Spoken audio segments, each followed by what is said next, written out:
ಪಾಕಿಸ್ತಾನಕ್ಕೆ ಈ ವಿಚಾರದಲ್ಲಿ ಯಾಕೆ ಇಷ್ಟೊಂದು ಇಂಟ್ರೆಸ್ಟ್ ಅಂದ್ರೆ ಸೌದಿ ಅರೇಬಿಯಾ ಜೊತೆ ಅವ್ರದ್ದೊಂದು ಏನೋ ಡೀಲ್ ಇದೆ. ಸೊ ಈಗ ಪಾಕಿಸ್ತಾನ ನಮ್ಮ ನೆರವಿಗೆ ಬಂದಿಲ್ಲ ಅಂತ ಅರಬ್ ರಾಷ್ಟ್ರಗಳಲ್ಲಿ ಒಂದು ರೀತಿ ಒಂದು ಕೋಪ ಇದೆ. ಮತ್ತು ಪಾಕಿಸ್ತಾನ ಇರಾನ್ ಜೊತೆಗೆ ಅತ್ಯಂತ ಹೆಚ್ಚು ಗಡಿಯನ್ನ ಶೇರ್ ಮಾಡ್ಕೊಂಡಿದೆ. ಮತ್ತು ಪಾಕಿಸ್ತಾನ ಅಮೆರಿಕಾದ ಜೊತೆಗೆ ತುಂಬಾ ಒಳ್ಳೆ ಸಂಬಂಧ ಇದೆ. ನೋಡಿ, ಅಮೆರಿಕಾದ ಅಧ್ಯಕ್ಷ ಒಬ್ಬ ಪುಂಡ, ಅಮೆರಿಕಾದ ಅಧ್ಯಕ್ಷ ಒಬ್ಬ ತಲೆ ಕೆಟ್ಟವನು.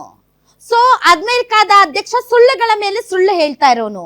ಸೊ ಅಮೆರಿಕಾದ ಅಧ್ಯಕ್ಷನಿಗೆ ಯಾರಾದ್ರೂ ಸಾಥ್ ಕೊಡಕ್ಕೆ ಇರುವಂತಹ ಒಬ್ಬ ಮನುಷ್ಯ ಅಂದ್ರೆ, ಒಂದು ದೇಶ ಅಂದ್ರೆ ಯಾರಾಗಿರ್ಬೋದು ಲೆಕ್ಕ ಹಾಕಿ ಇಡೀ ಪ್ರಪಂಚದಲ್ಲಿ? ಅಮೆರಿಕಾಗೆ ಪಾಕಿಸ್ತಾನ. ಒಂದು ಸುಳ್ಳನಿಗೆ ಸುಳ್ಳಾನೇ ಸಾಥ್ ಕೊಡ್ಬೇಕೆ ಹೊರತು ಇನ್ನು ಬೇರೆಯವ್ರು ಕೊಡಕ್ ಸಾಧ್ಯ ಇದೆಯಾ? ಬೇಲಿಗೆ ಓತಿಕೆತ ಸಾಕ್ಷಿ. ಬೇಲಿಗೆ ಓತಿಕೆತ ಸಾಕ್ಷಿ. ಟ್ರಂಪ್ ಅಂತಹ ಹುಚ್ಚನನ್ನ ಬ್ಯಾಕಪ್ ಮಾಡೋದಕ್ಕೆ ಒಂದು ಹುಚ್ಚು ದೇಶನೇ ಬೇಕಲ್ವಾ? ಟ್ರಂಪ್ ಹೇಳ್ತಾ ಇರುವಂತಹ ಸುಳ್ಳುಗಳಿಗೆ ಸಾಕ್ಷಿ ಎಂಬಂತೆ ಒಂದು ಸುಳ್ಳು ದೇಶನೇ ಇರ್ಬೇಕಲ್ಲ. ಅದು ಮುನೀರಾ. ನಿಮ್ಗೆ ಗೊತ್ತಲ್ಲ ಮುನೀರಾ ಯಾರು ಹೇಳಿ? Awesome Munir. So awesome Munir ಪಾಕಿಸ್ತಾನದ ಫೀಲ್ಡ್ ಮಾರ್ಷಲ್. ಅವನು ಒಂಥರ ಅಮೆರಿಕಾದ ಅಧ್ಯಕ್ಷ ಡೊನಾಲ್ಡ್ ಟ್ರಂಪ್ ನ ಒಂದು ರೀತಿಯ ಬ್ಲೂ ಐಡ್ ಬಾಯ್ ಇದ್ದ ಹಾಗೆ.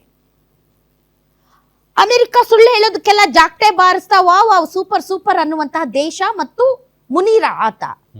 ಈಗ ಹೇಳ್ಬಿಟ್ಟಿದ್ದಾನೆ ಯಾರು? ಟ್ರಂಪ್ 48 ಗಂಟೆ ಮಂಗಳವಾರ ಈಸ್ಟರ್ನ್ ಟೈಮ್ 8 PM, ಇರಾನ್ ನ ಟೈಮಿಂಗ್ ಬುಧವಾರ 3:30, ಭಾರತೀಯ ಕಾಲಮಾನ 5:30, ಅಷ್ಟ್ರೊಳಗಡೆ ಡೀಲ್ ಆಗಬೇಕು, ಇಲ್ದೇ ಇದ್ರೆ ಭೀಕರ ಯುದ್ಧ ಅಂತ.